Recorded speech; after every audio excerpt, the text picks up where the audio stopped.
গণঅভ্যুত্থানের মধ্য দিয়ে পতন ঘটে আওয়ামী লীগ সরকারের। এরপর থেকেই নিষিদ্ধ হয় দলটির কার্যকলাপ। তবুও কিছু বিতর্কিত কর্মকাণ্ডের কারণে আলোচনায় দলের নেতাকর্মীরা। এমন পরিস্থিতিতেই বিরক্ত হয়ে আওয়ামী লীগ থেকে পদত্যাগ করলেন ৮ নেতা। বৃহস্পতিবার সন্ধ্যায় গোপালগঞ্জের মোকসেদপুর উপজেলার ননিখির উচ্চ বিদ্যালয় মাঠে সংবাদ সম্মেলন করে পদত্যাগের ঘোষণা দেন তারা। পদত্যাগকারী নেতারা হলেন মোকসেদপুর উপজেলা ননিখির ইউনিয়ন আওয়ামী লীগের সহসভাপতি মনোজ মৌলিক, কাজী মিজানুর রহমান, সহপ্রচার সম্পাদক রাসেল শেখ, সদস্য স্বপন শেখ, একই ইউনিয়নের ১ নম্বর ওয়ার্ড আওয়ামী লীগের সভাপতি মোহাম্মদ নূর আলম মিয়া, ৬ নম্বর ওয়ার্ডের আওয়ামী লীগের সাংগঠনিক সম্পাদক সুবল রায়, ৯ নম্বর ওয়ার্ড আওয়ামী লীগের শ্রম বিষয়ক সম্পাদক আক্কাস চোকদার, ননিখির ইউনিয়ন স্বেচ্ছাসেবক লীগের সাধারণ সম্পাদক জলিল কাজী।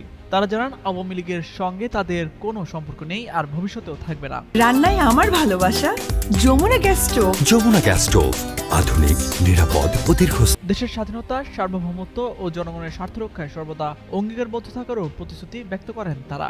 রাজনৈতিক দল বা ব্যক্তি স্বার্থের ঊর্ধ্বে উঠে ভবিষ্যতে দেশ ও জাতির কল্যাণে কাজ করার কথাও বলেন তারা।